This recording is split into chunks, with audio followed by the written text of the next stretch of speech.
maybe the most dramatic race of the day, and it now leaves us ready to set the 12. We're going to have a chat with the race director in a little bit. I'm sure he's been plenty busy. I've heard that the penalty is still provisional, but Chem Bullock Bassi was back in 10th spot or so come the checkered flag. Might be promoted up to P5. Yeah, well, everyone could be anywhere really after what we saw on throughout that race and at the end of that race as well, particularly the last lap with Peter Berryman spinning around at the hairpin, sorry, and how frustrated must he be about that, because it was an avoidable error at the end of the day, and it's caused chaos behind. I feel like there was a bit of contact between the two, but hard to tell without Peter Berryman giving us that little bit of insight. I still think we are very possibly one race away from a shootout. Just to remind you, if you're joining us now, top 12 drivers of the 48 advance to tomorrow's finals. However, if 2 drivers are tied for 12th or more, we go to a shootout. Fastest lap of 1 attempt will advance to fight for $400,000. Currently, Marco Page and Kevin Ellis Jr.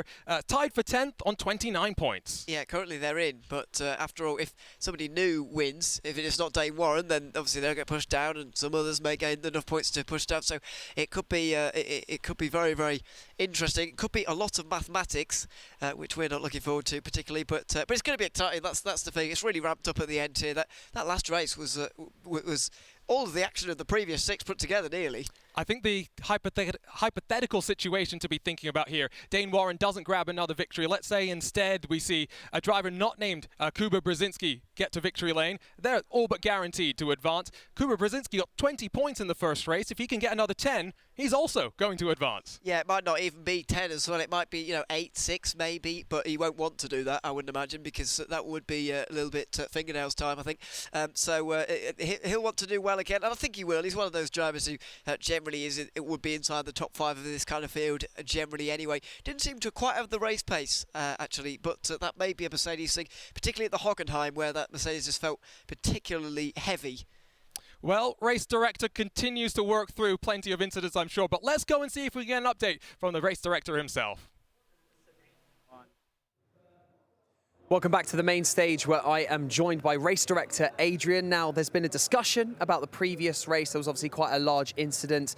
Now, a decision has been made. Can you talk us through that decision? So basically, it's the most serious incident we've seen till now. It was actually rated as reckless driving. So the particular driver, which is of driver car number 50, he actually took a drive-through penalty, but because it's a post-race penalty, it goes to 25 seconds penalty, putting him actually at the bottom. Okay, a 25-second penalty. Okay, so how does that affect, the rest of the table to this point? Actually, he ended up last now, so I think he has lost his opportunity to be back tomorrow. Okay, a heavy result. All right then, Adrian, I'm going to let you get back to work because there's plenty to be done, obviously, and we have one more race to go. So that's it for us here down at the main stage. Let's go back to the desk to discuss everything that's left to talk about for the final race of the day. Well, Peter Berryman gets the drive-through penalty, and as we look at the updated results, doesn't do much in terms of the top 12, but for those drivers that just missed out on podium spots inside of that first race of Group D, they might have an opportunity. 29 points we think is going to be the benchmark that you're going to need. Brzezinski's got a chance. We've got a couple of other drivers that will hope that they can have a good race here as we head to Monza. Yeah, Berryman needs to win now as a result of that incident, so that's not great for him, and he's nowhere to be seen on your graphic just there. A couple of those drivers on the right-hand side will be racing here. Kuba Brzezinski, 13th place, is right on the bubble, as you can see. Only needs P7 to be confirmed through here, but then it sort of depends who's doing what in Group D as well, so it could get very complicated here, but yeah, there's other guys there like Jeffrey Rietveld. He's 18th for the moment. He's got work to do here, and then those who you can't see, Casamon's there as well in 22nd, by the way. Those who are further down, they're starting to need not only podiums but maybe wins as well. I will point out for Jeffrey Rietveld, another third-place finish, enough for him to make his way past the 29-point marker as well. We are less than 60 seconds away from diving into the final qualifying session of Group D. And now, with 3 consecutive pole positions for the Porsche Coanda Esports drivers, they have been able to lay down the ALJ fastest qualifying lap for 3 consecutive occasions. Can Dane Warren do it again? Well, he doesn't need to because he is through, but he will like to, or he'd want to. And once again, as I said with Josh Rogers, that second race for Rogers not only provided him with another win, but the confidence as well that he can do it again here tomorrow. And that might be the same for Dane Warren. But as you said earlier on, it gives them real confidence for the weekend, for Saturday and Sunday, because Porsche Commander Esports do seem to be on their game here. As I said earlier, it wasn't a great start for De Jong and Bakken, but seeing the success of their teammates could spur them on Saturday. I'll confirm Chen Bullock-Bassi is up to P5 in the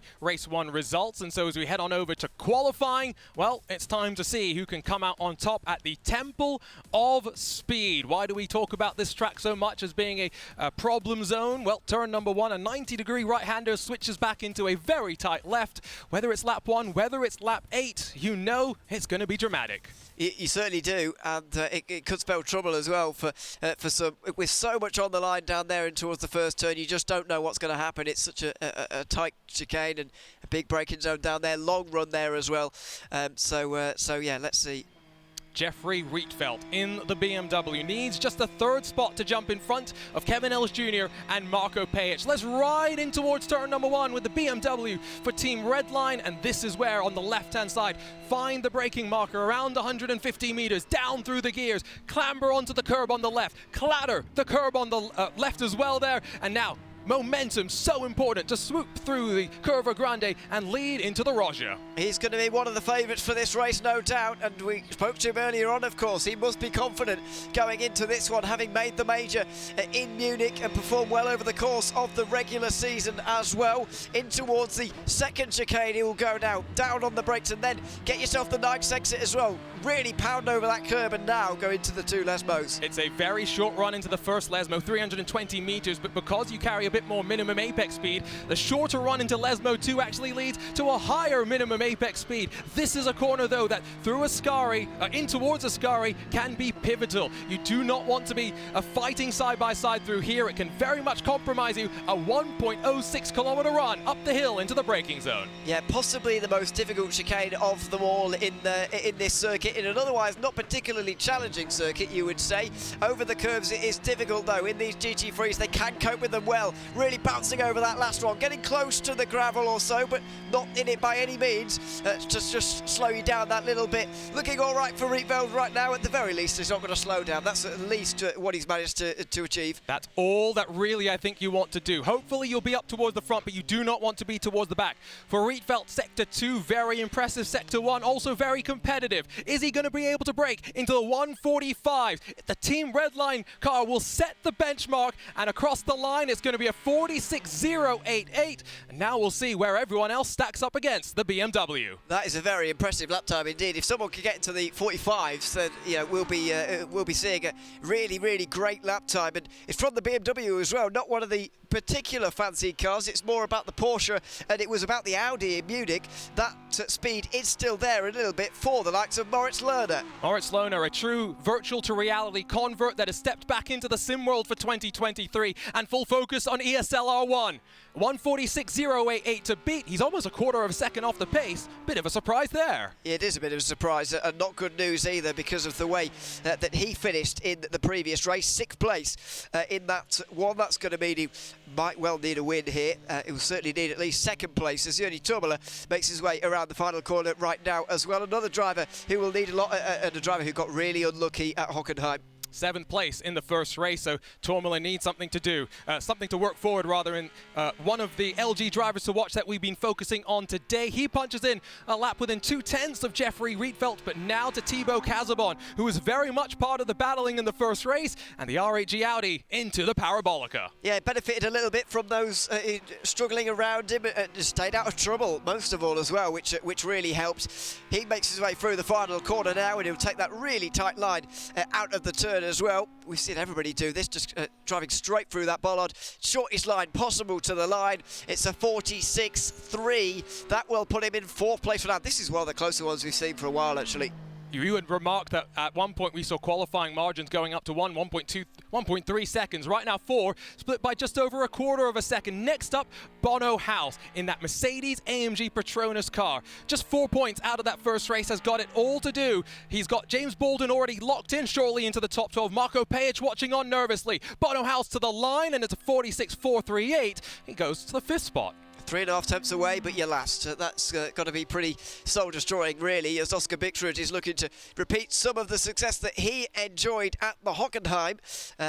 Raced so well, but unfortunately with that 10-second penalty late on, dropped a long way down, and he's going to need to race really well here at Monza. I think he just missed the apex there slightly, but let's see what the time is. First sector not bad, second sector not bad either, but I don't necessarily think he's going to be into the 146 zeros. It's going to be a 46.4 for the 16-year-old Norwegian. Gets him in front of Bono House, though, by just 5 thousandths. Kuba Brzezinski, second in that first race, and knowing that surely he has got the target on his back. One of those few drivers who will know that, you know, it's possible for me to get through here without winning, without a great result either. It might well still need a top 5 here, but let's wait and see. Out of the final corner now for Jakub Brzezinski, who will go on to set probably a low 46 here by the looks of things so far. It's a punch of the air as well. Second place, that's exactly where he needs to be. Another second place finish, and boy, is he very much going to have a big smile on his face. Gustavo Ariel wants to have a smile on his face, but it doesn't necessarily seem like he's going that quickly. No, I think it'll be a slowdown through Ascari, which you've seen a couple of times from some. I think Ulas Ozilderum actually did it in his one earlier on. I had it a couple of times in the test race that we did. I haven't done this track actually, but I did get 4 drive-throughs at the Nürburgring back in Munich, so you can laugh at me about that if you want to. 49.0 for Gustavo Ariel, which will put him on the back. See the TK logo on the gloves for Gustavo Ariel. Oh, there is so much to talk about in the story and the relationship between Tony Kanaan and that Furia number 91. Here comes Pedro Sanchez Albert. We said open wheel driver crossing over to the GT3 machines for the very first time, was involved in that fight with Jem Bullock Bassi. Can he find himself a little bit more forward in the field? 410 split 7 cars right now.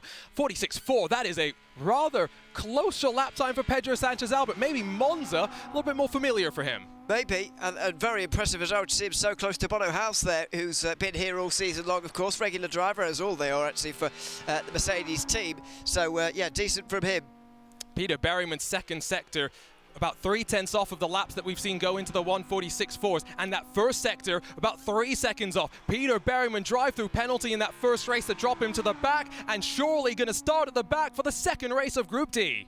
Yeah, it certainly is. It's going to be a 48.9 from him. That's put him just ahead of Ariel, but ever so slightly. That's not going to help him much, as Dave Warren, with no pressure at all, is making his way into the final sector now. So Peter Berryman got the slowdown in the first sector of the lap. Gustavo Ariel got it in the last sector. 110 splits them through all of that. Interesting. Yeah, it's you can match up these times quite well, really, with slowdowns because they are so mirrored. As Dave Warren, I said no pressure. Well, he's taken to that, hasn't he? Because he's just tanked it. He's way down, unfortunately, 9th place for him, ahead of Berryman and Ariel at least, but 3rd slowdown. And Chembuluk Bassi is probably about another half a second off in that second sector again. So we talked about how close it was going to be in qualifying. I think for Bullock Bassi, hoping to see him inside maybe of the top 9, but for Dane Warren, knowing that he's already got the victory, he's in a relatively good spot. Absolutely. It's, yeah, it's not good for those. Jem Bullock Bassi will make his way over the line, 47.4. That's fine for him. He will start from 9th position and get underway from that second last row of the grid. So a bit of an anticlimactic end to the race, I think it's fair to say. But we should have a good race. It's all on the line in this finale. And you can tell that at Monza, when there is tense expectations from the drivers, that we've got plenty to look forward to. There's Kuba Brzezinski, that's going to be relatively happy with his second place qualifying position. We'll take a look at the starting grid in just a few moments' time and run you down through how they'll line up for the 8th race of the day. Gustavo Ariel at the very back, Peter Berryman alongside will try and work on forward, while Dane Warren, surely already secured in tomorrow's finals, rolls alongside Jem Bullock Bassi. Pedro Sanchez Albert within 4/10 of the pole position sitter. He'll roll with Bono House in that 4th row of the grid. Oscar Bickford, the 16-year-old, alongside with Thibaut Casabon on the 3rd row.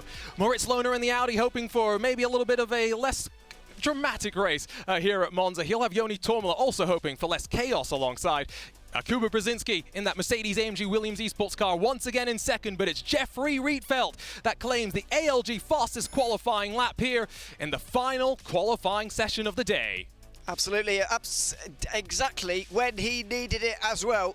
Very pleased with that lap. It was fast not only in regards to that session and who he was against, but overall that time stacks up very well against some of the others. And you can see him in that little hype piece there. Always great to get those little couple of emotions from the driver, because we don't tend to see them too much when they're behind the wheel. They're not very emotional. I know you were complaining about that earlier on, but you know, it's just what they're like. They're just very calm. They're not like us. We'd get a bit overexcited. True. Gustavo Ariel's one that, like I said behind the scenes, would be very excited if he were to come out on top. I'll go back to my story about Jem Bullock-Bassey. We got rudely interrupted by some great racing when I was trying to tell my stories.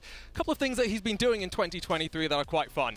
Going up the inside of 130R to make a bold pass in Super Formula. Also going around the outside of turn number 1. First couple of rounds of the season, he was in front of Kamui Kobayashi in the championship. Absolutely, yeah. Had a great start to the Super Formula season. Seems to be enjoying it as well, based on the conversation you had earlier on. Has raced in some real top-class open-wheel championships in the real world as well, which is experience that really has to count for something. Absolutely. So qualifying in the books, drivers got their brief little warm-up session with which they can refocus on the race. There's Jeffrey Rietveld, 146.088. He was what? Almost 2/10 quicker than the rest of the field. Yeah, very impressive when you consider how close the rest of the field were. Just below that, they were all really close. Bono House was what, 8th place with 3.5 tenths away or something along those lines. So yeah, that just shows you what a group this is and how much pressure there is here as well. Bono House has arguably got to win here from that position. That's the Mercedes-AMG Petronas team manager, Mark Weller, who sits up above his driver, getting ready to call the racing strategy and whatnot. You might think 15 minutes, not much strategy, but with what's on the line here, the opportunity to fight for $400,000, you've got to make sure you play these next 15 minutes as carefully and as perfectly as you can. They're sweaty, aren't they, as well? I saw Moritz Lerner there with moisture all down his forehead. He's really quite warm in there. It's not actually too bad in the arena, by the way, there on the stage. It's quite high outside, and you wouldn't want to be there in the middle of the day, I'll tell you that from personal experience, but you are fine in here, well, in there anyway, on the stage. It's okay. It's like being at home when you're racing, though. It's a physical activity. These drivers have the direct drive wheelbases, the load cell pedals, with which sometimes they have anywhere from 50 to 100 kilograms of force with which needs to be applied. I'm pretty sure that warm-up's ready to come to an end. The driver's getting focused up on what we've got in store, getting ready to see not just who is going to punch their way into the top 12, but if we've got to stick around a little bit longer for a shootout between Kevin Ellis Jr. and Marco Pajic. Lights will get ready to come up. Race control, hopefully not as busy for the final time today. 12 drivers advance to tomorrow to fight for $400,000. Let's find out who they will be. Great start from Rietveld as he jumps them in towards the turn number 1. Terrible start from Joni Tormala in the G2 Esports BMW. He drops to the very back of the field. Maybe a jump start there. In through the first chicane. Nice and tidy for the top 2 as Kuba Brzezinski holds second. It's Thibaut Casamon that forces Moritz Lerner into 4th position and now on the run through Curva Grande. It's relatively calm at the front of the field. What's going to happen further in behind? Because at the moment, Bono House is under supreme pressure from Pedro Sanchez, who's looking for a top 5 right now. Moritz Lerner looking at Thibaut Casamon as well. Down in towards the second chicane they go. It's absolutely side by side. Bono Hausen getting together with Sanchez. There's Bixrud right involved as well. Oh, and there goes Gustavo Ariel around. He drops to the very back. So now Joni Tormala not running dead last. 2 by 2, we filter through the opening Lesmo. Going wide goes Bono House. Holds onto the position momentarily. But once again, Oscar Bixrud up the inside as they funnel into the 1 kilometer run up towards Ascari. Plenty of drama outside the top 6. And Jem Bullock-Bassey has done very well to get the inside of Bono House there, and now you just don't know where to go. Dane Warren doesn't have any space to move here. Bono House looks to the outside of Jem Bullock-Bassey in towards the Scari, and the phase driver hangs on. It's 6th place for Bullock-Bassey at the moment, side by side further behind. Bixrud and Dane Warren, I do not know how the two did not make contact. Incredible racecraft through Ascari. House with the better exit though, now look to the outside into the Curva Parabolica as I will continue continue to call it for the time being. House clears the phase Porsche though, and seemingly Bullock Bassey not willing to go too aggressive. No, don't think so. Warren and Berryman go side by side though here for 9th place at the moment. That's going to be a dead heat over the line, and they're going to remain there for absolutely ages. It's a really long run down towards turn 1. End of the opening lap. Jeffrey Rietveld and Brzezinski able to somewhat break away. Kazabon's being brought with them as well. Behind Bono House, you see to the inside looking Oscar Bixrud as he tries to get past the fellow Porsche of Jem Bullock Bassey, able to get that done. With the points as they run right now, both Kuba Brzezinski as well as Jeffrey Rietveld will join Dane Warren inside of the top 12, and we will have a shootout with Kevin Ellis Jr. and Marco Pajic tied on points for 12. Well, I'm going to trust you on that one for the moment because it could change in a heartbeat. Oscar Bixrud will look to defend here from Jem Bullock Bassey, and actually didn't have to do anything to do so in the end. He'll stay 7th for now, but the area further up is where you want to be at the moment. What do these drivers know about where they are? Because guys like Moritz Lerner will still have to do that little bit more. He finished a little bit further down earlier on today in the previous race, and so needs some overtakes here. Thibaut Kazama, by the way, is due to join that shootout on 29 points. For Moritz Lohner, a 6th and a 4th, not going to be enough. He is going to need, at the very least, a 2nd to be inserted into the mix, into the conversation. He did first. He wouldn't need 2nd, he did first. So. Never trust Arjuna's math, it turns out. Yeah, he's 8 points back at the minute, if I'm reading correct. Yes, I am. 8 points back at the minute. He can't gain 8 points with the next 2 positions because they're only 3 each. So he needs to win here, and he's allowing Jeffrey Uto to get away against his will at the moment. Dane Warren makes his way down the inside of Jem Bullock Bassey right now towards the final corner, and that's a nice move from him. Like I said, never trust a commentator's math, and so Moritz Lohner knows the task at hand. Get to the lead, but that's going to be easier said than done. Ultimately now, as we head on to the 3rd of 9 laps, with the first lap being the most crazy, the field scattered a little bit more. It's 1 second between 1st and 2nd, 2 seconds between 4th and 5th, and another 1.3 between 7th and 8th. Yeah, we could well see Kazabon denied that place in the shootout by Lerner in this case. However, there is also scope for Kazabon to gain a place on Brzezinski, and then he would be through. No need for a shootout at this stage. So this is drama at this point. This is the battle we need to be watching. 2nd place, Brzezinski and Kazabon with it all on the line. Into the Roger they go. Got to be careful with the line that you take through this corner, not just for track limits, but also to make sure you don't lose momentum into that next corner. Still, there's some draft to play with, but let's go back and look at the start. I thought Joni Tomala got a jump start. He just didn't go anywhere. He just pulls off the road. I don't know what he's doing here. And he's, by the way, live pictures 30 seconds back off the next car. I've got not a clue what he's doing, but he's still in the race. Just don't know what he's quite doing at this stage. Brzezinski just in front of Kazabon. Lerner just behind. This is the important battle. Up into Ascari they will go. They get really close, but once again Kazabon releases the brakes. Moritz Lohner has closed on up, but as much as we talk about Lohner wanting to fight on forward, it's that gap between 1st and 2nd that he'll have an eye on, and knowing that trying to get forward those 2 spots might drop him out of the draft of that red line BMW. Looking back from a very nervous Kuba Brzezinski, because it could still go wrong for him here. Let's not forget, he doesn't want to get involved in anything too major right now, because that could drop him way down, and he could well not make the final 12 here. Out of the final corner for Thibaut Kazabon. He will be told what he needs to do at this stage, and there's a chance in towards turn 1. He will not want to risk the chance of the shootout. He will want to leapfrog that Williams Esports Mercedes. Side by side into the first corner they will go. Who's going to be the last of the late breakers? Who's the bravest of them all? Kazabon somehow gets it stopped in time and rips 2nd away from Kuba Brzezinski. And that is enough at the moment. Kevin Ellis Jr. and Marco Pajic would be out of this at the moment. Thibaut Kazabon in,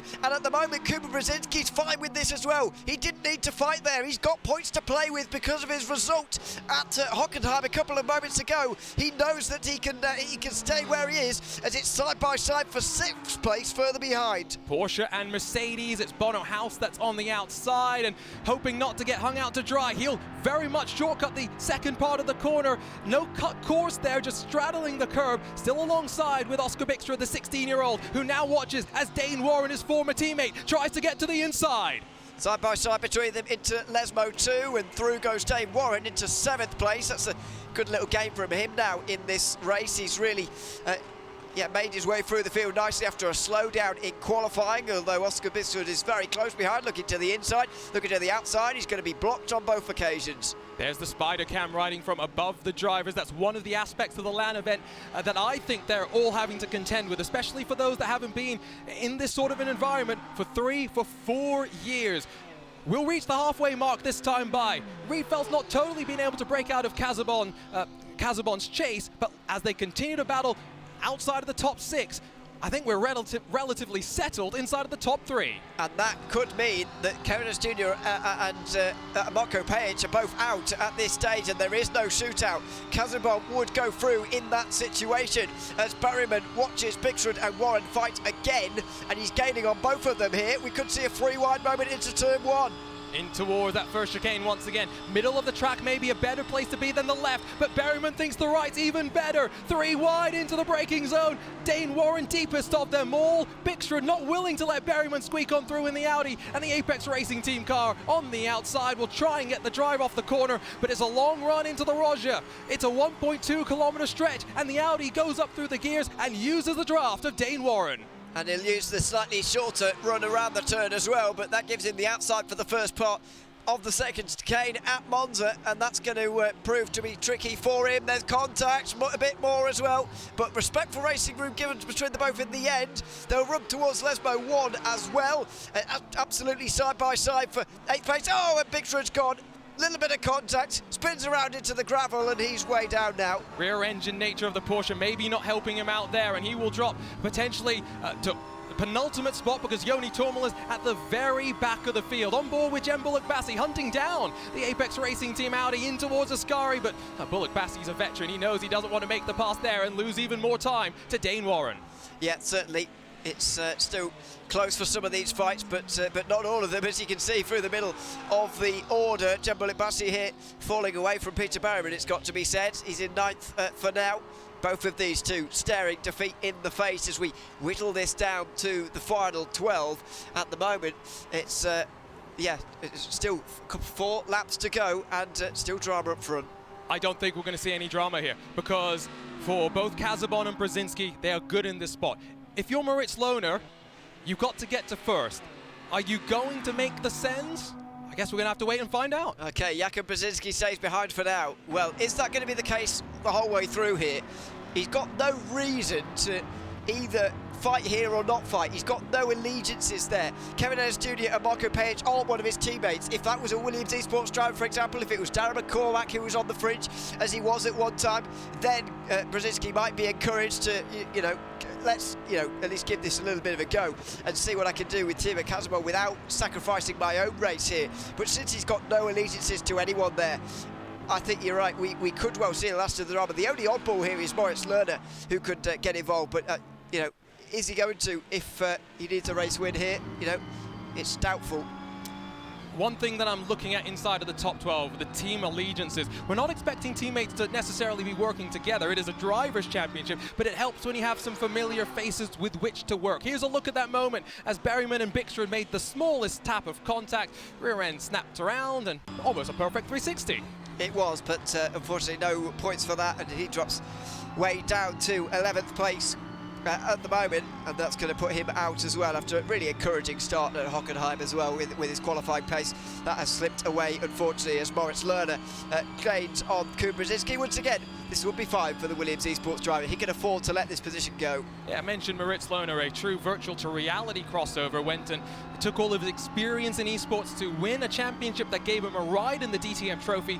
His very first race weekend, what did he do? Put it on the podium here at the Temple of Speed. Also learned a lot about how real race car drivers can be a little bit more aggressive in escorting you off the edges of the track, and I think that's been an interesting discussion to have with Moritz, learning about his real versus virtual experiences. And the thing that to note in 2023 with Moritz, unfortunately, not having all the opportunities in the real world, he is committed to the sim and committed to MAUs and ESL R1. Absolutely, and with some of the driving that he's been doing as well, you can see why he was the only MAUs driver to get to day 2 of the major in Munich as well. And so, yeah, he will certainly be one of those drivers to look out for, maybe at the weekend. I really thought he would get through here, actually. I really did, but that's looking more unlikely with every lap. this sort of an event brings so much uncertainty, not just because you are heading to a rig that's not necessarily your own, but you don't know what the other drivers are going to bring in terms of speed, you don't know when you're going to race. So many factors with which to work, and therefore it's definitely a situation with which you've got to manage the stress and make the most of it. 1.4 at the front between Rietveld and Casabon. Still not expecting much of a battle there. Shout out Pedro Sanchez-Albert, by the way, holding off Bono House in 5th spot. Yeah, holding on to 5th place at the moment, which is absolutely fantastic from him. The improvement that he's shown in terms of getting used to Red Sport, in terms of getting used to GT Freeze as well, which is not always his cup of tea. And so he's done a really good job here. Unfortunately, we won't be seeing him again tomorrow, but he will be back at the weekend. And if PS Competition are to get into the top 6, which I think will be tricky for them, he'll have an important part to play. So as we head on to the penultimate lap of this race, still not expecting too much at the front, and so as Bono House continues to charge down a BMW, I'll quickly tell a story about Gustavo Ariel that I won't get the chance to tell tomorrow because he's not looking to be part of the top 12. Gustavo Ariel, at about 12 years old, went to the Sao Paulo IndyCar race almost 13 years ago, whatever it was. Watched Tony Kanaan run out of fuel on his way to a potential victory. All those years later is racing for Tony Kanaan. Look at the draft for Bono House, though. Outside into the first corner, but overcommits, sends himself too deep, and then will tag Pedro Sanchez-Albert. Oh, and coming to an entire stop is Dane Warren. Pedro Sanchez goes around, he nips out the way just in time. That was a little bit messy, but not the worst thing we've seen today by any means. But Bono House there just shaking his head. He realises that was a mistake, a pretty rare mistake from him, in all honesty. So race control does have something to look at. I was hoping they'd have a quiet final race. Well, it's not going to change anything realistically, is it, for the top 12, unfortunately? But, well, thankfully, I guess it's not settled in race control, depends on which way you look at it. But, yeah, they were hoping to get away with that final race. They're not going to manage it. That'll be a quick review, though, probably. Maybe, yeah. It depends on what they see there in terms of who did what wrong. Dane Warren is currently chasing down Jem Bullock-Bassey. I was trying to tell a story about Gustavo Ariel because I didn't necessarily think Bono House was going to commit that deep. Boy, was I proven wrong. Well, absolutely. Yeah, that seems to be a theme when you tell stories, actually. But maybe that's what you should do more. When nothing's happening, storytelling. When nothing's happening, yeah, just tell a story and then you'll be interrupted. There we go. I mean, that sounds like a plan for tomorrow. Well, we might not need much help, to be fair. Might not need much help right now either, as Moritz Lohner closes up to the back of Kuba Brzezinski. Yep, it's close now. Thibaut Casabon will be looking very, very nervously over his shoulder. I think the pressure's getting to him a little bit because that gap was hovering around 1.2, 1.3 to Jeffrey Rietveld earlier. It's now 1.5 seconds. He's got one more time around this circuit to hang on. For Kuba Brzezinski, if he drops down to 4th position, he's, I think, still good, so he's not going to fight too hard. He is going to try and look to the inside of Thibaut Casabon, though. Instantly proves me wrong. The RAG Audi trying to hold the outside line. Door contact once again. Brzezinski's going to try and hold the long way around, but watch for Lohner to try and get the up and under. And Casabon holds on very well there. Oh, and a bit of a side swipe as well from Kuba Brzezinski as they made contact with Moritz Lohner in towards the next chicane. Kuba Brzezinski's going to have another chance. Thibaut Casabon goes on the defensive again. Here comes Moritz Lohner, not willing to send it 3 wide, but going to take it past Brzezinski, who knows the situation and slots into 4th. Well, yeah, absolutely. I was a bit confused there initially, but then remembered he absolutely is fine with 4th place right now. He can get away with this. It would be enough to hang on at the moment, and for Casabon, it's still enough right now too. He's still in 2nd place, but what will Moritz Lohner do about that? If Moritz Lohner gets past Thibaut Casabon, we're going to a shootout. We are, and he may want to limit the amount of RHG drivers in tomorrow because at the moment there's 3, and now they're side by side again. Into Ascari, can Moritz Lohner take it the long way around? It's Audi versus Audi, and somehow Lohner with the confidence, the bravery, the audacity to get up into 2nd spot. One more corner to go, and now Kuba Brzezinski to the inside of Thibaut Casabon. And Casabon's going to lose 3rd place as well. He's not even going to be involved in the shootout at the moment, unless he just falls back. He could well be still involved. Let's see as Jeffrey Rietveld comes to the line. It's going to be Jeffrey Rietveld that breaks the streak of Porsche Coanda, but look behind. Casabon, Brzezinski, a drag race to the line, and potentially with a spot in the top 12 on the line. It's going to be Casabon by the narrowest of margins that grabs 3rd spot, I think. Is it? It's a dead heat by the looks of it. 0.0 seconds. Goodness gracious me. Wow. Well, I don't know. That's the difference between him making it or not, as far as I can work out right now. But let's see. Unbelievable. A photo finish. Nothing between the two drivers. Has Thibaut Casabon done enough? Has Kuba Brzezinski done enough? We'll find out in a moment. He's not definitely through. He could be in a shootout, but it depends whether he finished third or fourth. If he's third, he's in the shootout, but if not, then he isn't. If he's fourth place, he's out. We'll catch our breaths for a moment. Boy, did I almost lose my voice there. Jeffrey Rietveldt, we look at him, we know he's going through to the top 12 to fight for $400,000. I believe that Thibaut Casabon has scored in fourth position. Will miss out on a shot in the on a spot in the shootout, but we're having a shootout. It's going to be Kevin Ellis Jr. versus Marko Pejic for the final spot in tomorrow's competition. And by the way, just to explain how close this was, Moritz Lerner only missed out by 1 point in the end. Obviously, he needed quite a lot more to win that race, but that just shows how close this was. Incredible stuff. Kevin Ellis Jr. and Marko Pejic have been sitting around for about 6 hours now, and now they've got to get psyched up for what is one of the biggest laps they'll do this weekend. How can you not get psyched up, though, after watching that battle on the final lap? I'm going to call it out again. Brave, bold, audacious from Moritz Lerner to send it around the outside of Ascari. That's not a move that you make. Yeah, unbelievable, really. We speak about the overtakes in terms of their quality in isolation, but you've got to factor in the moment they were done as well. That was a huge moment in this race. There is the aftermath of it. Kuba Brzezinski then gets involved, which I'm surprised about, to be honest, and it ends up preventing Thibaut Casabon's place in a shootout. Yeah, I am a bit surprised. I thought Brzezinski would have held back here. Look at the send from Casabon initially. I mean, I don't know where the line actually is. I thought Casabon was in front in the heat of the moment. I'm willing to be proved wrong by a technology that's much more accurate than my eyes. But goodness gracious me, what a finish. And now, Kevin Ellis Jr. and Marko Pejic, like you say, 6 hours on the sideline or so. They've got to get geared up and ready to go. Past midnight here in Riyadh. Yeah, it's close to 4 or 5 hours actually. I've done the maths, but yeah, you're right. It's a long period of downtime before a really exciting finale here. We believe that Thibaut Casabon's not going to be involved in it. I agree with you, actually. He looks ahead there, but that might not be the line, to be fair. That's what happened, by the way, with Bono House, Pedro Sanchez, Albert, Dane Warren. Almost got tagged there by Peter Berryman. It took good avoiding action. And as Warren came to a crawl, Jem Bullock-Bassey came on through. You look like you're thinking 6 of one, half a dozen of the other. I'm starting to change my mind a little bit because Pedro Sanchez there was just, yeah, maybe closing down a bit. I think we are ready, though, to head on over to the stage to have a quick chat with our winner in that BMW Team Redline car. Let's chat with Jeffrey Rietveldt. Welcome back to the main stage. Jeffrey Rietveldt. Dude, what a day. You've had a very impressive 2 races. I've got to say, stayed pretty consistent as well. How you feeling? Oh, I feel very relieved. I would say Hockenheim was actually really bad, even though I finished third. Not happy at all with my quali lap. And also I pushed Dane a bit wide in turn 1, which wasn't ideal and made it difficult for myself. So not really happy about Hockenheim. But yeah, mentally I just made a reset in my head and went full send for the quali lap and got pole by 2/10.